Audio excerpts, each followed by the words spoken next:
Good morning and hi out there to all the Hidden Pearl podcast friends, family, and followers. We appreciate you very, very much. So thank you for joining with me today on this. So I'm coming at you with another Mindful Monday.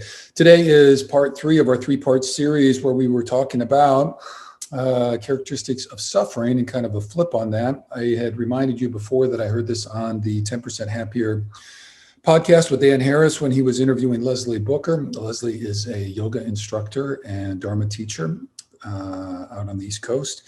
And I went back and listened to it so I could actually give it credit to the right person. And so she attributed this to Ruth King. So just for that. But anyway, she was talking about that. So there's kind of the 3 parts of suffering. And they flipped it as a reframe. And to think about it as things, life is not permanent, which we've talked about. Life is not perfect, which we've talked about, and not personal.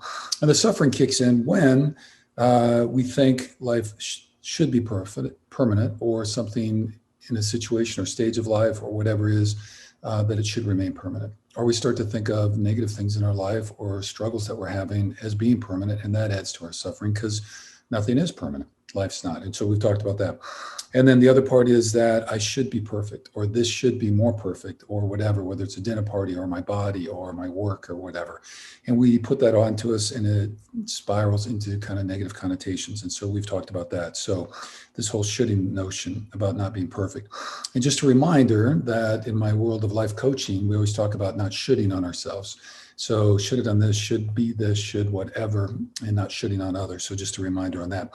So today's 3rd part is that it is not personal, all right? Because we so often interpret life and all of life situations and our self-perception of our relationship to the world and to the bigger kind of cosmic entity is that this is all is personal to me. So a couple thoughts on that as we're thinking about that. So again, not permanent, it's not perfect, and it's not personal. So the not personal part, I think this is really designed in this notion of the kind of the non-self. That is that we sometimes have this vision of ourselves, and particularly Western ideas, I think, in the notion that this kind of the rugged individualism, that it's all about kind of us and our journey and what we're doing and all that kind of stuff. And in some degrees, obviously it is, because we have to pay attention to that.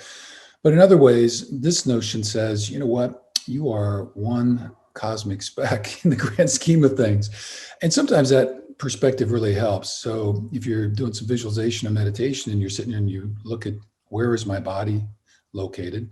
I'm in this room, and then that room is in a house or apartment or whatever, and that apartment sits in a city block, and that city block sits in a city, and that city sits in a county most times, and that county sits inside a state, and that state sits inside a country, and that country sits inside a continent, and that sits inside a hemisphere and the world and all that kind of stuff. So just kind of really appreciating, that notion. And so we are all just really part of a much larger collective. And that's important too, to remember that it is a collective, that we really are connected, and that what we do is interconnected with other people. So that's one. And so that aspect. And the second part of this is the notion about not being personal.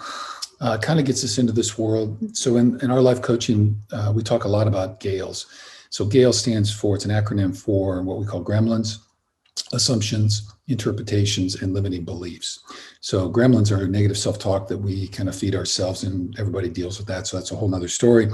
Assumptions are taking experiences from our past and flipping it into the current situation and predicting that things aren't going to go well or whatever because of something that's happened to us in the past.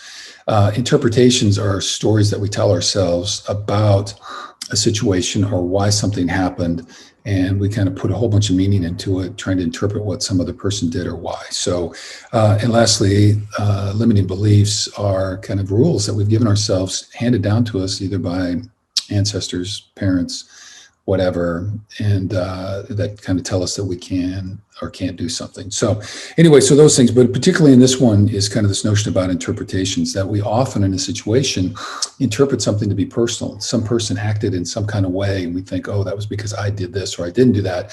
And normally what we do is kind of spin it in a negative way, that I failed to do this, or whatever I did wasn't good enough or wasn't right, and all that kind of stuff. And the reality is it's not personal.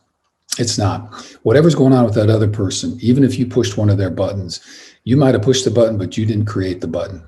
just like in the world for us, if something triggers us emotionally, whoever did it, right? All they did was they showed up and they pushed a button that was already there. So our job then is to look internally when we have our own buttons pushed and say, hey, where did that button come from? What is the meaning of this? And what's going on with me? So again, it's all about us in the way we respond to others. And it's the same thing for other people. So often we give ourselves, and we put so much energy into things that we can't control about why people do certain things. So certainly we want to live a life aligned with our values and be the person that we want to be in those situations. But again, it's not perfect. And when somebody else blows up or does something like that, it's really not about you. It's about them and their journey and something that's going on with them. So letting go of that and being okay with it and paying attention, that's part of the mindful world. And then assessing, investigating, and trying to figure out, where I'm at and what I need to do. But it's really about your journey, and that's for them. It's about their journey. So not taking anything personal. All right. So those are the thoughts for the day. So a Mindful Monday coming at you. I hope you have a super great week being mindful, kind of letting some stuff go, understanding our connection to the larger collective, and not letting other people and their little behaviors impact us in any of those kind of ways. All right. So have a super great week, and we'll be coming at you again. Reminder of the Haiti podcast coming up on July 21, the yoga mat fundraiser through Haiti Allies that we're trying to help a school and a factory down in Haiti. And if you're listening to the podcast, we encourage you again to give us a little review and or a plug if you can, and follow us when you can. All right. Thanks a lot and have a great week.